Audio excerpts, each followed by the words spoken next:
Elina Meke Aloha, I'm Joshua Cooper, and welcome to Aloha Sustainability in Hawaii and Peace in our Pacific, the UN SDG movement and Moana Nui Akea. Today, we're looking at ending hunger in Hawaii through Kanaka culture of food sovereignty and food systems of Aloha Aina creating abundance for all.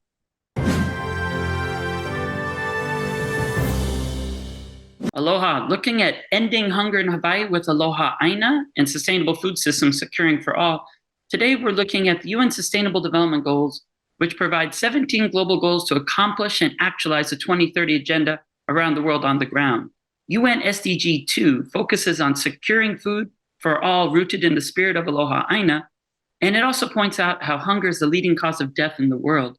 Our planet has provided us with tremendous resources, but unequal access and inefficient handling leaves millions of people malnourished. And in Hawaii, we have to import a large percentage of our daily nutrition. However, if we promote sustainable agriculture with modern technology and fair distribution systems, we can sustain the whole world's population, make sure that nobody will ever suffer from hunger again. Here in Hawaii, we're very fortunate to have Ka'ala Farms, and we're very pleased to have Eric Enos joining us today to share what inspired him to first take action decades ago to make sure we start to turn ship in the right direction to make sure that we can provide food for all. Eric, mahalo for joining us. Mahalo for asking.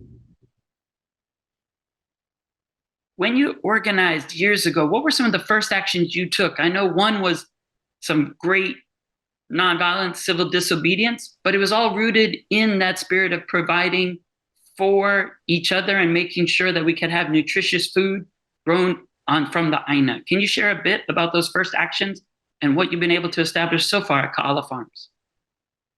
Well, first of all, aloha mai kako, and I appreciate all of us and all of your efforts of putting this together. I'm from Waianae. We're in the Waianae Moku, and we're on the leeward side of the island of Oahu.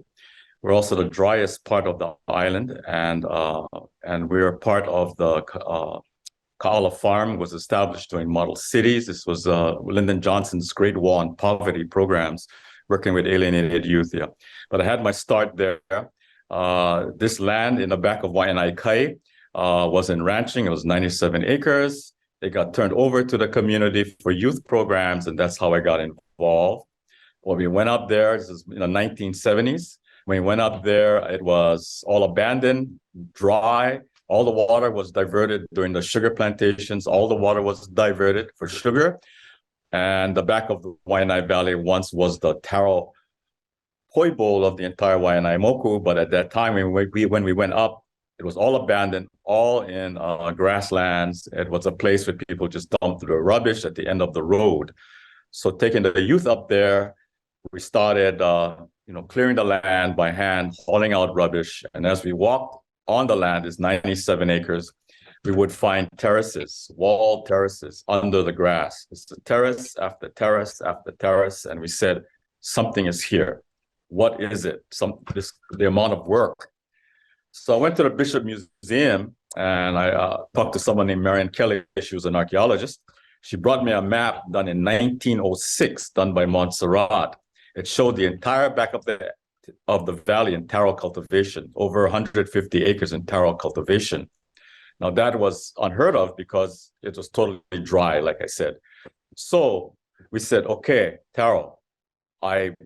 All I know is taro that comes from a plastic bag, because most of the Kanakas were taken off the land during colonization. A lot of issues with the disease that wiped out many of our people. So people just had to have an urban context, no longer connected to the traditional food. So we started on a journey to reestablish our connection to a traditional food, but for that we needed water. So I hiked back to the valley where the plantations originally diverted all the water.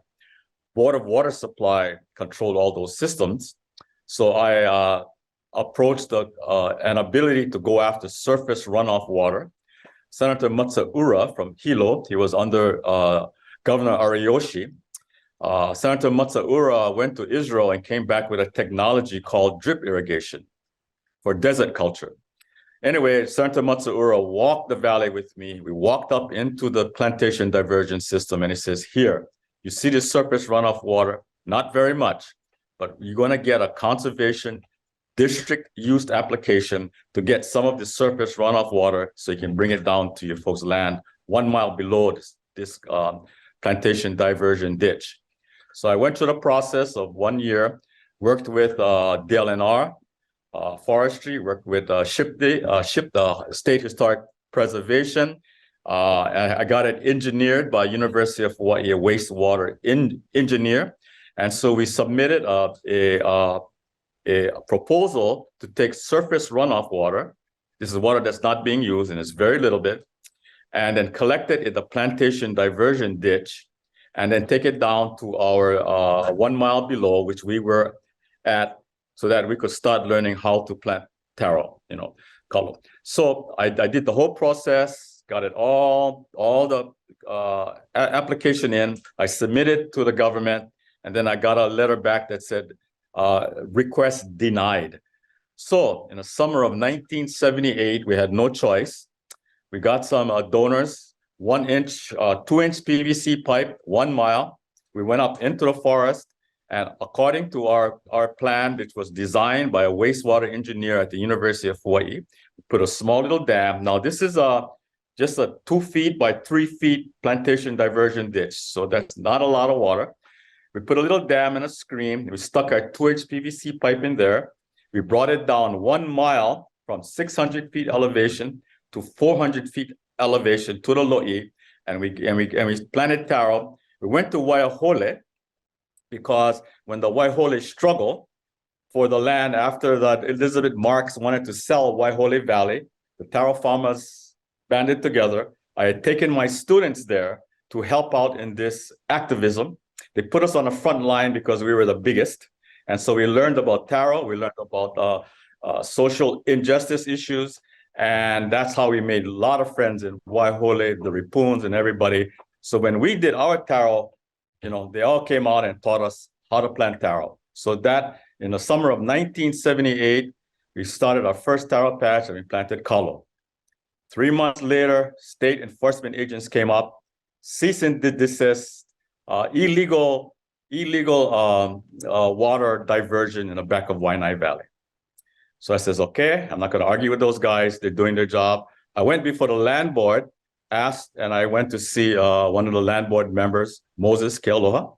And I said to him, hey, we're being our water for the kalo. And he says, okay, come down, show me all your maps and everything. And the CDUA, Conservation District Use Applications, which we submitted, that met all the criteria. And he took a look at it and he says, okay, I want you to come to the next land board meeting. And then I want you to do a presentation to the land board, the Board of Land and Natural Resources. I will take care of the rest. I went to the next land board meeting, showed all the things we had done, all the research that was done, everything that was done in the CDUA. And then the land board voted after that. The land board voted to allow us to lay our 2-inch PVC pipe on state land.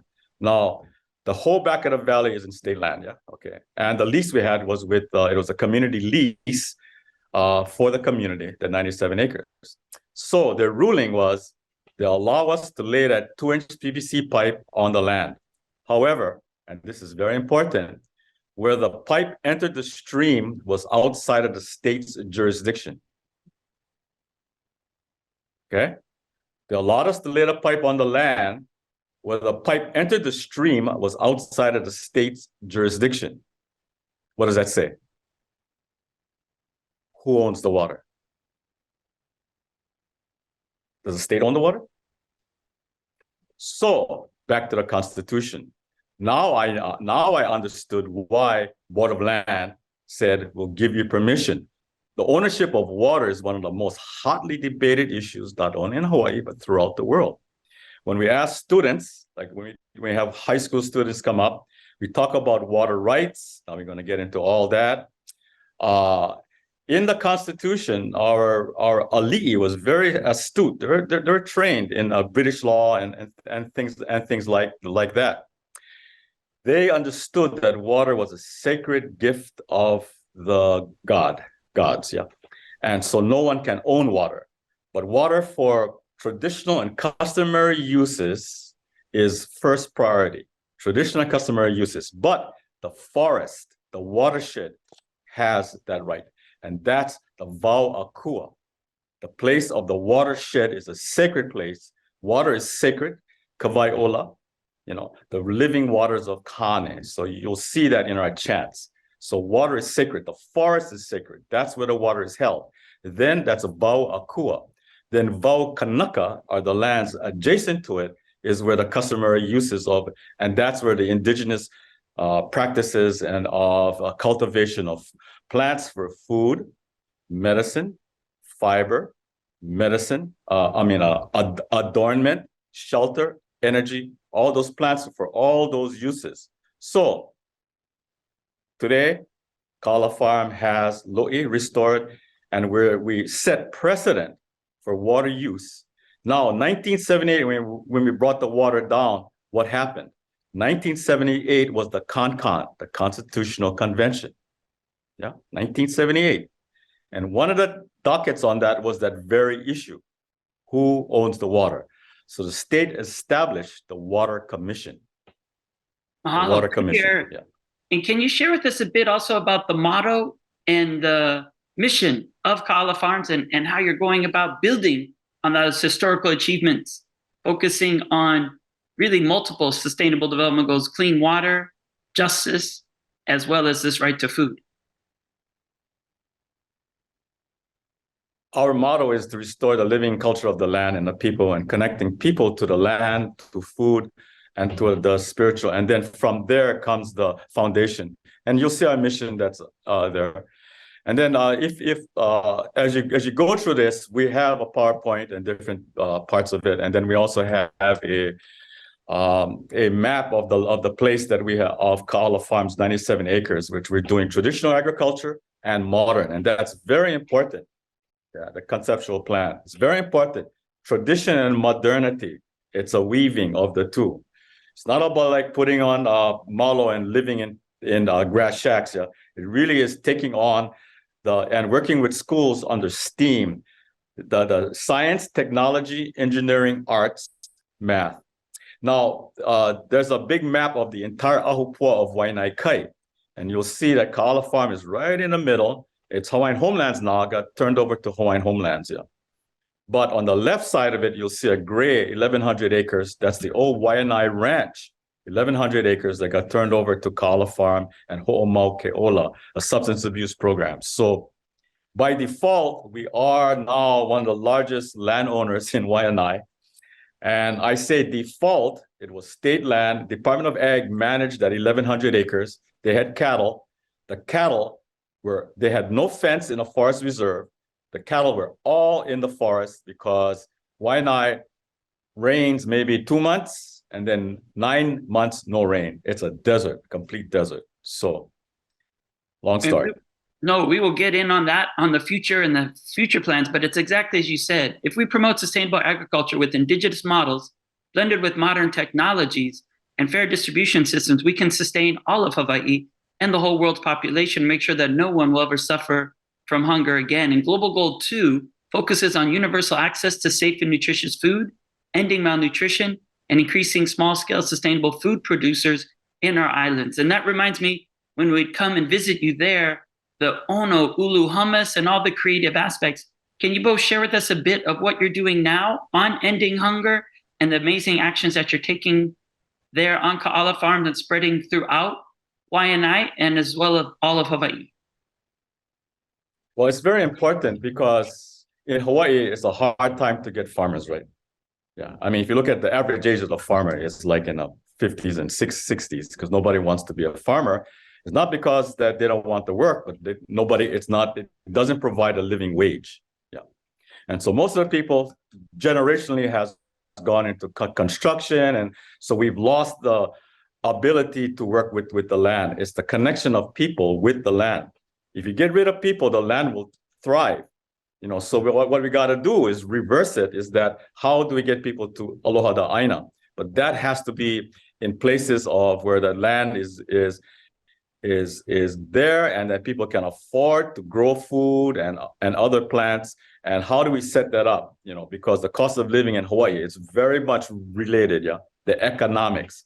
We can set high values, but if everybody got to move out of Hawaii just to survive, and then all the wealth is coming in, most of the land and housing is bought up by people that coming in for a multitude. I mean, so we have a huge economic problem with the cost of living in Hawaii.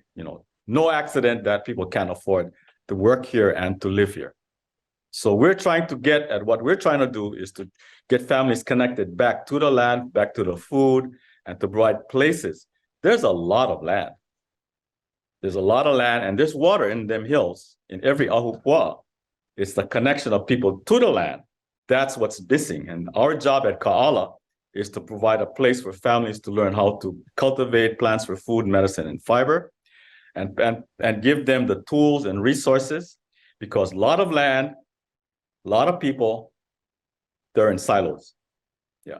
So to address those issues, we got to get at environmental justice, social justice, water justice, and we got to do it in a way that's economically and culturally and environmentally balanced and is pono. Yeah. Absolutely. And that really leads us. I remember visiting you, and I remember growing up in Waianae as well. You said, we've just been intentionally disconnected from the Aina. And I know you said, I never knew salad was green because I only had mac salad as well over there at the barbecue places and all the little plate lunch spots all around the coastline. And now we're looking at the exciting meals that you're making that are really incorporating the indigenous knowledge. Mango, can you share with us some of the amazing aspects of what Ka'ala Farms is able to do to then open up people's minds and Opu to enjoy all of the amazing food that's being produced? Aloha, I'm Ijahmango Levi, and I'm here today to talk about Aipono, which is a series of workshops and classes that Ka'ala Farms hosts. The direct translation to Aipono can mean to eat healthy or to eat balanced, but at Ka'ala Farms, we like to teach that in relations to traditional ingredients, traditional food systems, and problems that modern Hawaiians in our communities face. So, like Uncle Eric said, Ka'ala Farms has set precedents in restoring traditional food systems and returning the waters to the Lo'i in 1978. So since then, we have over 3,000 students a year come and participate in planting, harvesting, caring for crops in these same lo'is. So the same lo'is that our ancestors ate from, in real time, our community is working and providing food for our community. We teach traditional farming methods as a mode of exercise and a mode to reconnect our students to their Aina again. These foods that are produced in these lo'is are used in giveaways. So bi-weekly, almost 100 pounds of produce produced on our farm is then returned to our community via partnerships with programs, organizations. Mahalo to Alicia Higa from Waianae Community, Waianae Coast Comprehensive Health Center in the Kupuna Pantry. Mahalo to Josiah Jury with Waianae Valley Homestead.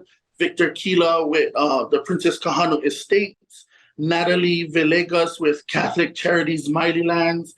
Twinkle Burgess with Pu'uhonua o Waianae, and Auntie Sweets from Cedar Farms. It's with partnerships with organizations like these, we're able to turn our produce around and get them back into the community. And it's an amazing experience for our students to actually be a part of growing what their community gets to eat. We section up our Aipono program in a few different ways. We have a program called Kalo Fusion, which is bringing ancient ingredients into modern recipes. A lot of the times our haumana is not accustomed to the ancient ingredients and the flavors and the taste palettes that come along. So we're taking these ancient ingredients and putting them into modern recipes, hopefully reconnecting our students' taste palettes to these ancient ingredients. And then we have Mea Aiku Una, which is traditional foods. We're teaching our children how to prepare these traditional ingredients in traditional ways, i.e. using the imu and just preparing what our ancestors used to eat. And then from there, we go into Namea Iho'ovaivai'ia, which means value-added products. Value-added products means turning it into a marketable plan, and raising up the shelf life of that product. And so in that project, we make like mochis, kulolo, jams, dried fruits, and teas. And even though it's a lot of desserts going into that, we explore the idea of using substitute sweeteners, so not too many sugars, understanding the diseases that our community is facing from the types of foods that they're eating.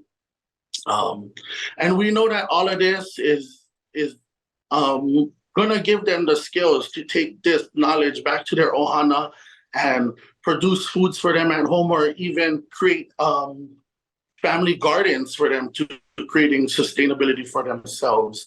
And so that's what I have to say about that. Yeah. It's multidisciplinary, it's multi-generational, and it really calls out what Global 2 aims to call for: maintaining genetic diversity and rich natural resources in our food crops production with indigenous resilient traditional practices. So you're bringing it all together and getting beyond theory to the high tech with high touch as well. Maybe you can share with us a bit, Eric, about the future, and you're looking at the larger vision of how you'll expand to make sure that more and more people will be able to get their hands in the soil again and be able to practice what existed and decolonize and decarbonize. Yeah, well, thanks, Mango. That was a good overview. And we want to thank our whole staff. There's so many people that gets involved, and it's very labor intensive, because you cannot, in indigenous practices, you can't mechanize it. So it's very difficult because the landscape is so it's really hands-on, and it's bringing back the family farms or part-time with families.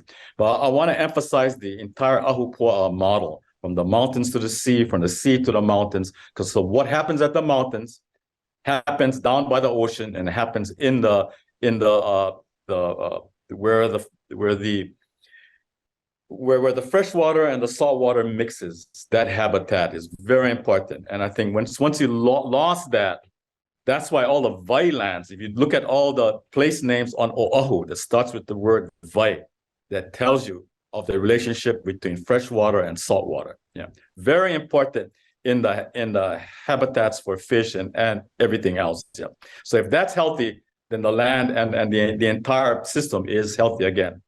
So what I want to do in the future is take a look at water, but I also want to take a look at waste, because you can't talk about water without waste. Because where are we putting our fresh water? We're putting it into the toilet, and then it goes into a treatment plant, and then that goes out into the ocean. Yeah. So the whole idea of waste. So what we're trying to do is take a look at biodigesters or different alternatives for our human waste and all the other waste that's coming out. So it's recycling what we have, that resource. It's very important we understand that technology, because we have the largest growing mountain in Waianae. It's called Waimanalo Gulch. And it's all our waste is being put there, and it's growing daily. So what do we do with our waste? So it's very important that this idea that we have to own our waste. It's very important. So learning about that and really rethinking technologies on that, like our human waste at Ka'ala, we're composting it, yeah. So we're also trying to look at a biodigester for our waste, and that is methane, and you scrub out the hydrogen sulfide and the water, and that can run our small cooking stoves. Now that's a technology that is hundreds of years old, and why are we in America so far behind? It's being developed in Germany, other places. I think we would have been way ahead of the game, and that goes back to Congress and how we're treating energy, oil, and we have to getting off, like Hawaiian Electric has to get off fossil fuels right now. So it's solar, wind, and everything else. The community is saying, we don't want solar farms, wind farms. We want small microgrid areas of energy that is owned by the community. And we got to figure this one out so that it can power up the village. It can power up the community, but it's tied to a food system, a waste system, building our own shelters, all that kinds of reinforcement that's needed to make it affordable to live in Hawaii again. But that's a huge shift, and that's economic and social and environmental justice. It's absolutely perfect. Go ahead, Mango. No, I was cheering him on. Yes. Cheer. All right, big cheehoo. And so what we're looking at next, though, he brought up Sustainable Development Goal number 7. And I think that's what's really so important about Ka'ala Farms is you're shattering the silos to bring everything back together that was always whole in indigenous philosophy. And at its heart, SDG 2 provides the basis for better life through delicious meals grown in our ground and harvested from our Pacific Ocean, as you talked about the entire Ahupua'a. But it also opens up a new path of partnerships to provide nutritional needs for all in Hawaii. In closing, what's your message for Hawaii as we go forward in the future? We got to get rid of the silos, governmental silos. Department of Agriculture, Department of Land and Natural Resources, Department of Health, all work independently. There's no cross, and they're all, and so it's very important. So how do you do that? How do you, and that's a problem when every 4 years and 2 years you have a new leader. Yeah. Hawaiian Homelands every 4 years is a new director and all the dramas. We spend too much time in dramas and not enough time to work on long-term solutions, strategic planning. It's called a konane of planning. In other words, all the movement on the board. How to do that? Very difficult. Right now, yesterday we had a meeting about the Farm Bill, and in the Farm Bill, you'll see, there's so much conservation, trade, nutrition, rural development, research, forestry, energy, horticulture, crop insurance, so on and on and on. That's being debated in Congress right now.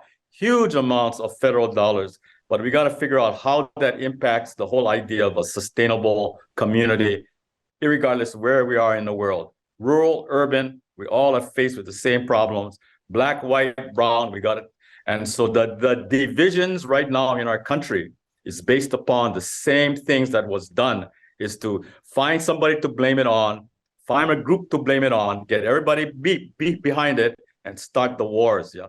And that thinking comes from, is just exactly what Adolf Hitler did, and he did it very effectively. And that's where we're heading unless we start to wake up and say, we're all in this canoe, this moku together. And that saying is that the he moku, he va'a, he moku. The island is a canoe is an island. So we need to think that way. It's absolutely true. And we really need to focus on that spirit of aloha that we have to bring to politics, to our daily life, how we all live with each other. But I really want to mahalo you both for taking time from very busy schedules and getting away from the ground, which I know you both love so much, and being able to share that wisdom with all of us here in Hawaii and around the world. Mahalo nui.